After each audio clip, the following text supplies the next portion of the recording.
Welcome to Content Spots Media from Empire Masthead. I'm Alexandra Chen. I am a staff reporter for Content Spots Media, a publication of Empire Masthead, a Content Spots company. Today, nearly 149 million usernames and passwords, plain text, searchable on the open internet. That's the quick frame. 149,404,754 unique credential pairs, about 96 gigabytes of structured data sitting in an unprotected cloud storage container. It wasn't a hack of Google or Facebook or any single provider. It was something very different and, frankly, more worrying. InfoStealer malware, turning ordinary laptops and phones into credential factories.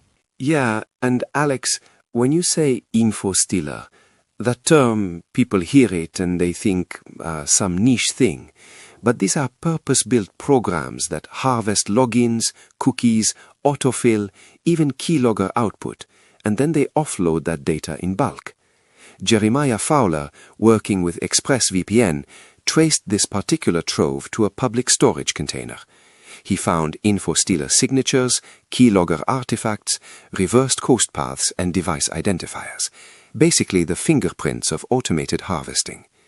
The data was being added to while he was trying to get it taken down. Wow, that detail, the record count increasing as it was being pulled, really illustrates the live industrial nature of this. So let's step back for a second.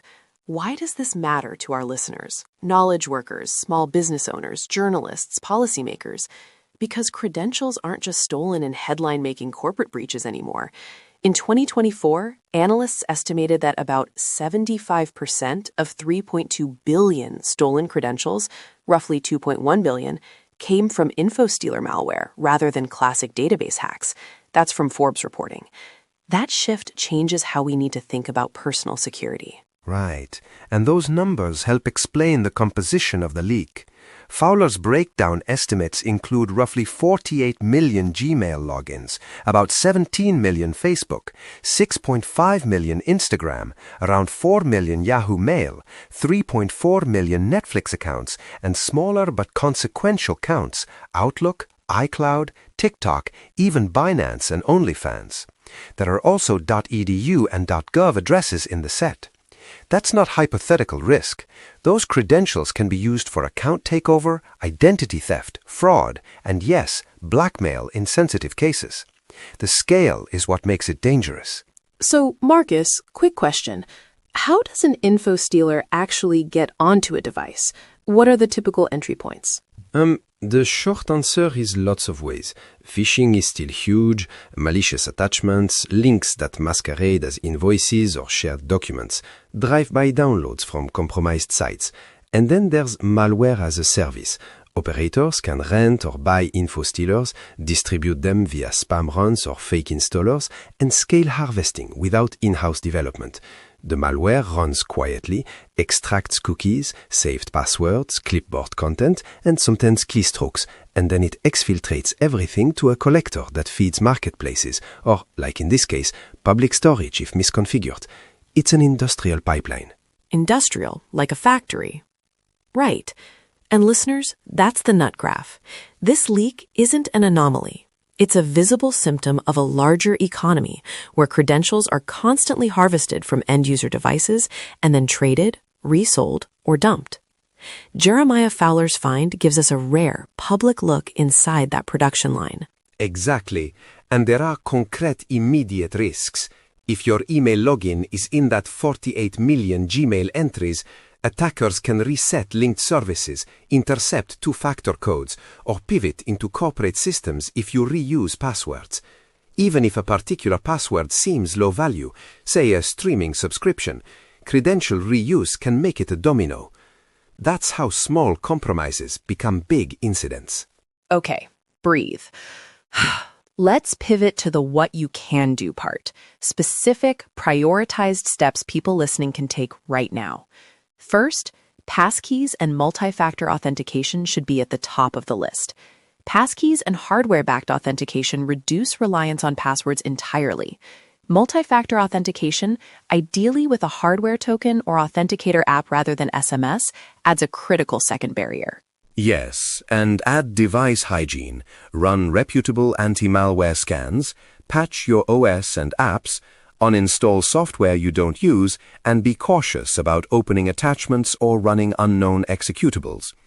If you get notifications that your credentials were exposed, change those passwords immediately, and crucially, stop reusing passwords across accounts. Those are the concrete hygiene steps. Quick checklist. 1. Enable passkeys where available. 2. Turn on MFA with app-based or hardware tokens. 3. Run device scans and keep software up to date. 4. Change reused passwords. 5. Monitor for suspicious activity and alerts from services.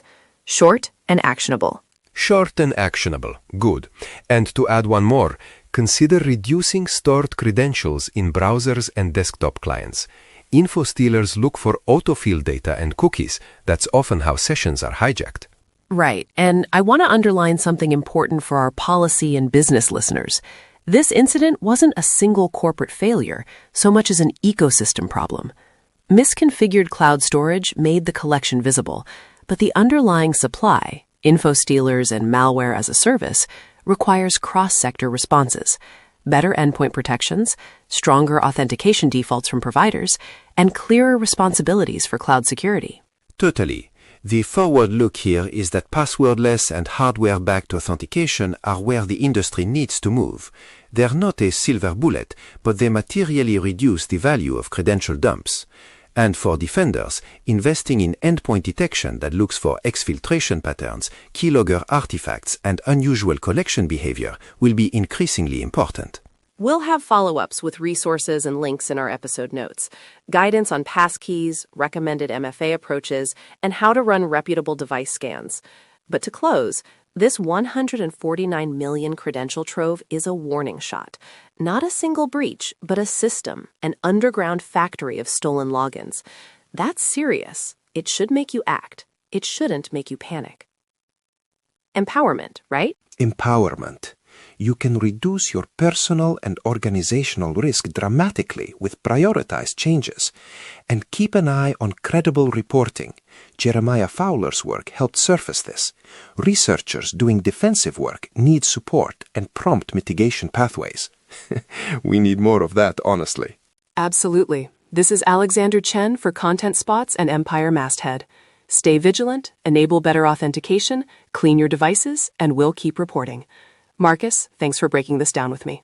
Thanks, Alex. Stay safe out there.